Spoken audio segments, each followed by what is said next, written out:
पढ़ो। पॉइंट ये है कि आपके पास ए और बी दो पॉइंट हो गए।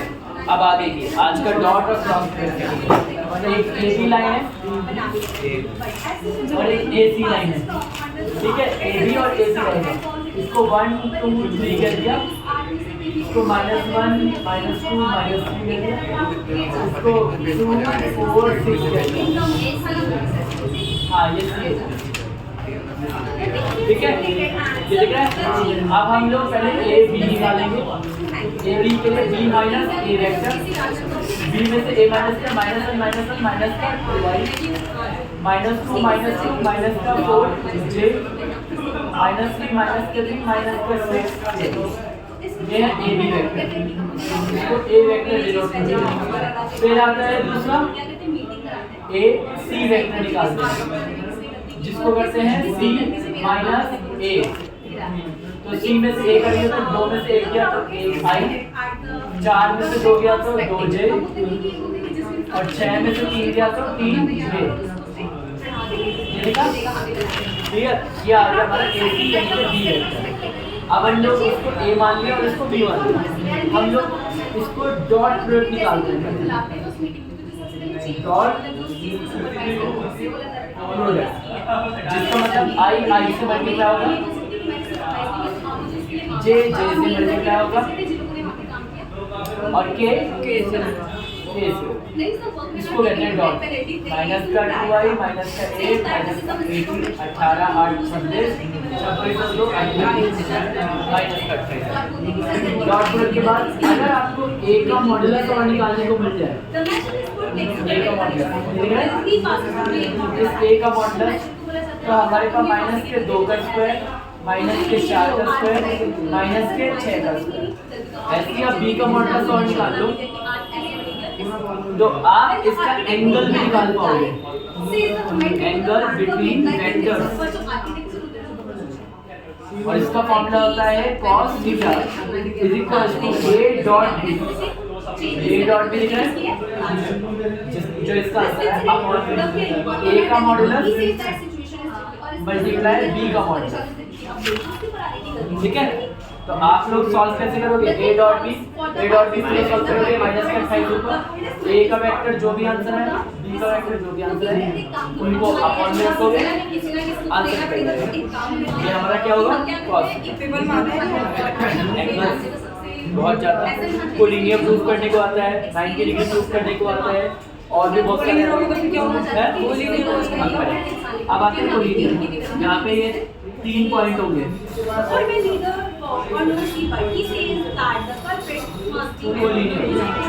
कोलिनियर के लिए मैं तुम्हें 2 केस समझाता हूँ। इसमें cos थीटा पे ध्यान देना है। cos थीटा पे 90 डिग्री का बनता है। cos 90 कितना होता है? cos 90 π/2 कितना होता है? 0। ठीक है, यानी कि अगर थीटा 90 डिग्री है तो हमारा थीटा अगर 90 डिग्री है तो हमारा cos थीटा की वैल्यू कितनी आ जाएगी? 0। नेक्स्ट आता है अगर थीटा 0 डिग्री है या 180 डिग्री है। ठीक है, तो आंसर या तो 1 आएगा या तो माइनस आएगा। अगर इनमें से कोई भी आया तो इन दोनों वेक्टर्स के बीच में या तो 0 डिग्री है या तो 180 डिग्री है, मतलब वो है एक ही लाइन में। फिर वो दोनों कैसे होंगे? एक ही लाइन मतलब कोलिनियर। तो आपको अगर एक ए वेक्टर बी वेक्टर और सी 3 पॉइंट दे दे, वेक्टर 3 पॉइंट दे दे, तो आप तीनों से पहले ए बी का वेक्टर निकाल लोगे और क्या निकाल लोगे? बी सी का वेक्टर निकाल लोगे और इन दोनों के बीच में सेम कौन सा फॉर्मूला होगा? cos थीटा का फॉर्मूला लगाओगे।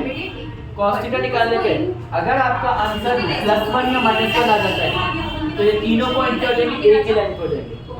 ठीक है, 0 या तो प्लस का बनाएगा तो 0 अगर 0 आता है तो 90 डिग्री, फिर ये कोलिनियर की जगह राइट एंगल प्रूफ हो जाएगा। राइट एंगल वाला क्वेश्चन भी आएगा। ठीक है, राइट एंगल वाला। तो एक काम करते हैं, वीडियो को पॉज करिए ऊपर। ओके, मैं ये वाले वेक्टर सिखाता हूँ आपको। पहले ए बी या ए का आंसर बी से उठाते हैं। ए बी सी 3 वेक्टर लिख रहे हैं। तो मैं मेरा डायग्राम बना दो, डायग्राम भैया क्या क्या डायग्राम बना दो।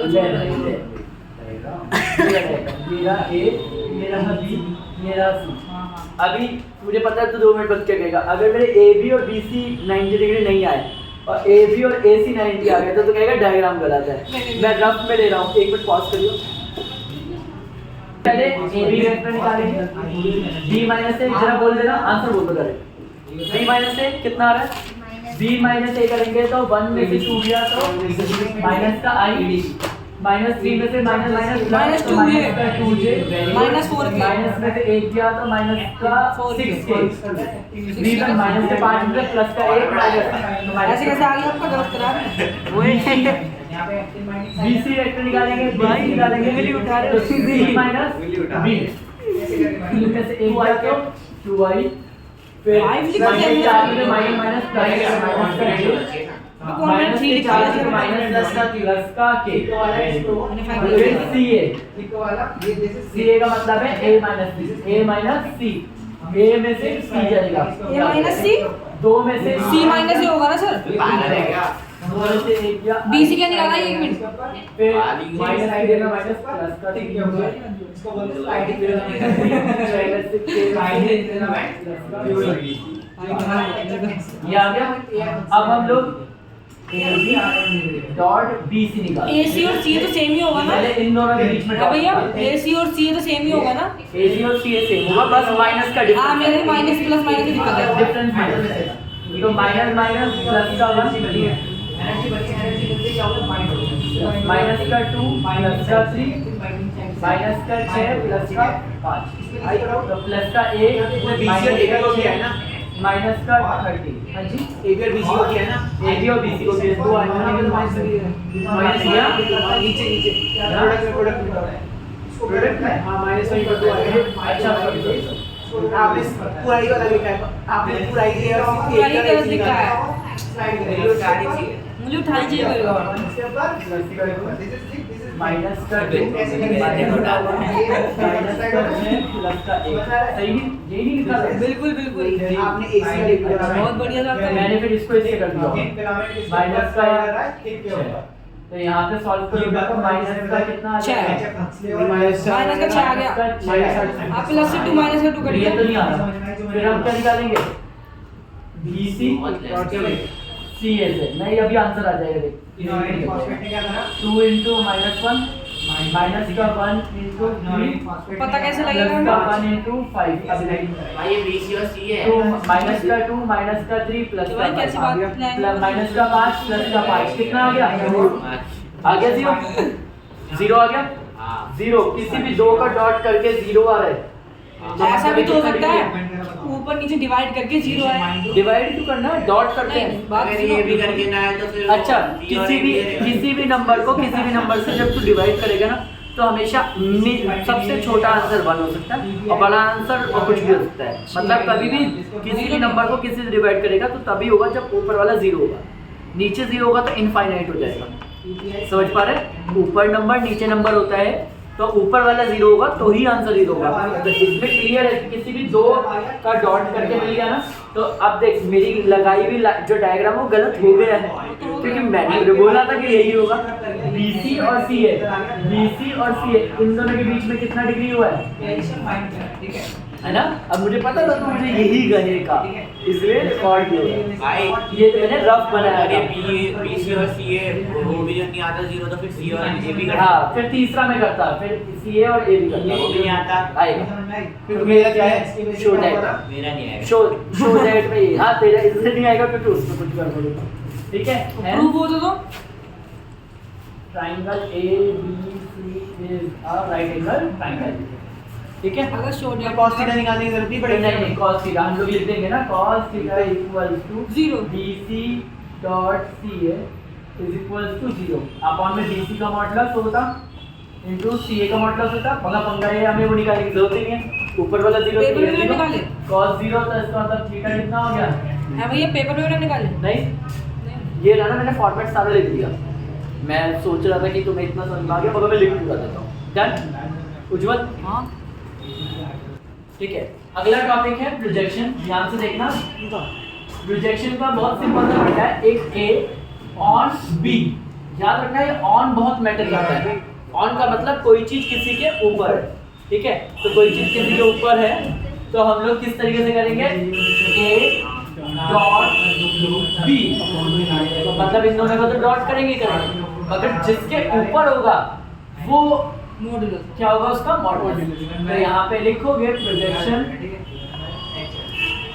Of A vector on B vector. Same इसी का वाइस वर्सा कंडीशन होती है, प्रोजेक्शन बी ऑन ए। इस केस में हम लोग क्या करते हैं, A dot B upon B. हाँ ए डॉट बी तो अभी भी होगा पर नीचे नीचे अपॉन में ए का मॉड्यूलस डन।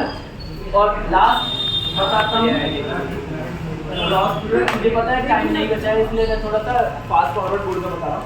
अगर ए वेक्टर है 1i 2j माइनस का 3k और एक बी वेक्टर है 2i माइनस का 2j प्लस का k, ठीक है। तो हम इसको a क्रॉस b सॉल्व कैसे करते हैं, a क्रॉस b के लिए i j और k लगाते हैं। हम लोग डायरेक्ट क्या करते हैं कि जो इनके कोफिशिएंट है यानी कि 1 2 और -3, सेम 1 2 और 2 माइनस 2 और 1, इनको सॉल्व करते हैं। इनको सॉल्व करते हैं, आई लिखते हैं, पूरी रो पूरी कॉलम छोड़ दिया, 2 1 जा 2 माइनस 2 3 जा 6, माइनस माइनस प्लस कर दिया माइनस j, पूरी रो पूरी कॉलम छोड़ी, 1 1 जा 1 माइनस 3 2 जा 6, माइनस का 6 आ गया। क्रॉस से और डॉट से दोनों को है या कराना है? नहीं अलग अलग, इसमें आंसर में आईजे के होता है और के में पूरी रो पूरी कॉलम छोड़ी, 2 1 जा माइनस का 2 प्लस 2 2 जा 4, तो यहाँ पे आ गया आई माइनस का 4 जे माइनस माइनस प्लस 6 और 1 7 प्लस के 2 1 जा माइनस का 2 प्लस का 4, सॉल्व किया तो यहाँ पे आ गया माइनस का 4 आई माइनस का 7 जे माइनस प्लस का 2 के, ठीक है। ये है हमारा, तो इस तरीके से हम लोग निकालते हैं। अभी सुनो, इसका आंसर भी खुद एक वेक्टर है, तो इसके आगे कहानी होती है बहुत सारी, इसीलिए इनके क्या लगाए जाते हैं साइड में मॉडुलस, तो आईजे के का फिर स्क्वायर किया जाता है, याद आ रहा है। इसीलिए बहुत जगह जब हम इसको 3 डायमेंशन में पढ़ते हैं तो 2 क्रॉस के बाद यहाँ मॉडुलस भी निकालते हैं हम लोग, ये क्रॉस बी के बाद ये भी निकालते हैं, यानी कि इनके आए हुए आंसर का वो मैग्नीट्यूड निकालते हैं। तो अभी हम इसी पे रुकते हैं। ए क्रॉस बी यूज कहाँ होगा, पहले एरिया ऑफ ट्राइंगल निकालने में, पेपर में एरिया ऑफ ट्राइंगल का डायरेक्ट क्वेश्चन आएगा, उसको बोलेगा कि 2 एडजेसेंट वेक्टर्स दे रखे हैं, 2 एडजेसेंट वेक्टर मतलब ए वेक्टर और बी वेक्टर दे रखा है, तो इसका एरिया निकालो। तो एरिया ऑफ ट्राइंगल का फॉर्मूला था 1/2 मॉड्यूलस ए वेक्टर क्रॉस बी वेक्टर, सिर्फ इतना करना है। जो भी इनके वेक्टर्स दिए जाएंगे उनका क्या करेगा, क्रॉस प्रोडक्ट बच्चे, और उनका क्या निकालेगा, मैग्नीट्यूड। मैग्नीट्यूड निकालने के बाद उससे किससे डिवाइड कर देगा, 2 से। दूसरा, पहला तो ये हो गया, दूसरा आता है एरिया ऑफ पैरेललोग्राम, पेपर में बहुत फेमस क्वेश्चन, बहुत ज्यादा बार, अगर मैं 10 पेपर कराऊंगा तो 8 पेपर में ये मिलेगा एरिया ऑफ पैरेललोग्राम। इसका फॉर्मूला होता है डायरेक्ट, अगर एडजेसेंट साइड है तो ए वेक्टर क्रॉस का मॉडुलस, मगर ये तब होगा जब ए कॉमा बी एडजेसेंट साइड होगी। एडजेसेंट साइड्स पता है, पैरेललोग्राम ऐसा दिखता है, तो इसकी एक एडजेसेंट साइड ये रही, एक एडजेसेंट साइड ये रही। अब आता है इसमें कंफ्यूजन, जब इसमें इसके डायगोनल्स दे देता है D1 और D2, D1 एंड D2, तो उस केस में हम लोग पहले ए वेक्टर निकालने के लिए क्या करते हैं, एक बार D1 प्लस D2 को जोड़ते हैं, और बी वेक्टर निकालने के लिए D1 माइनस D2 माइनस करते हैं, और जो भी आंसर आते हैं उनके अंदर वापस यही फॉर्मूला लगा देते हैं। मतलब ये नहीं आया, अगर 2 डायगोनल्स देता है ना, मैं डायगोनल्स पता है पैरेललोग्राम की ये हिस्से, ये क्वेश्चन मुश्किल कर देगा, तो दोनों डायगोनल को एक बार जोड़ना तो ए वेक्टर मिल जाएगा, दोनों डायगोनल को घटाना तो बी वेक्टर हो जाएगा, और फिर ए और बी के साथ क्रॉस करके उसका मॉडुलस अगर diagonal तो वो पैड होगा। अगर डायगोनल नहीं देगा, और अगर डायगोनल नहीं देगा तो एडजेसेंट साइड देगा, एडजेसेंट साइड देगा तो सिंपल डायरेक्ट ए क्रॉस भी देगा। ये है सिंपल। ये लास्ट का टाइम पीरियड बहुत इंपॉर्टेंट है। अब तो